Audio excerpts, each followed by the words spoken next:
रमज़ान की special recipe है। रमज़ान में ये चाट बना के खाएं और सब घर वालों को खिलाएं। अस्सलाम वालेकुम, मूसा फूड व्लॉग पे वेलकम कहते हैं आज आपको। मूसा आपको वेलकम कर रहा है। मूसा बीमार हुआ है, मूसा के लिए दुआ करें। मूसा को बुखार हो रहा है। मूसा अपनी बोम पे आ चुका है, किचन में एंट्री मार चुका है। ये अभी बिस्तर से उठा है। चले आए अब जो है रेसिपी की तरफ चलते हैं। आज आपको बड़ी इजी सी रेसिपी सिखाएंगे, मिनटों में तैयार होने वाली, झटपट सी तैयार होगी, इतना टाइम नहीं लेंगे आपका। चले बातें खत्म करें और स्टार्ट कर दें। ओहो, एक तो कुड़ी में गला ही नहीं करोगे। तो ये जो है मैंने 2 कप लोबिया ले लिया है। इसको मैंने बॉईल कर लिया है। तकरीबन जो है आधा घंटा पानी में डाल के, नमक डाल के कुकर में बॉईल किया है। ठीक हो गया।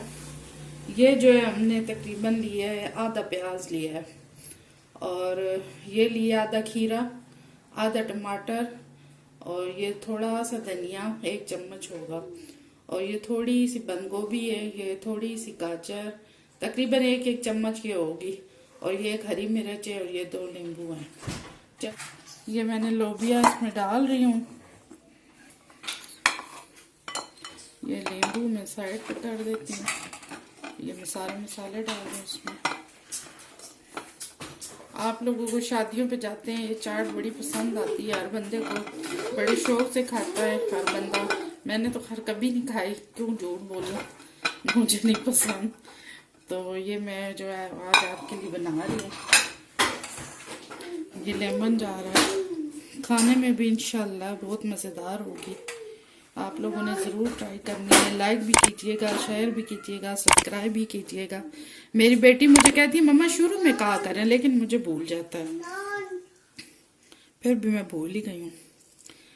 ये लेमन डाल दिए। ये आधे से भी कम जो है नमक है, आधे चौथाई चम्मच होगा, और ये चौथाई चम्मच काला नमक है, और ये चौथाई चम्मच काली मिर्च है। अगर आपको और इसमें कुछ मज़ीद पसंद है तो वो भी आप डाल लें, लेकिन मेरे ख्याल में तो बस इतनी चीज़ें काफ़ी होंगी। काफ़ी मज़ेदार बनेगी इससे भी। काली मिर्च का बहुत अच्छा फ्लेवर आता है। ये हमारी मज़ेदार चाट तैयार हो चुकी है। आप लोग लेमन निचोड़ के तो खाएं, मज़े उड़ाएं, और इसका काले नमक से बहुत ही ज़बरदस्त जायका आएगा इंशाल्लाह। आपने ज़रूर ट्राई करनी है। दुआओं में याद रखना है। अपना ख्याल रखिएगा। अल्लाह हाफिज़।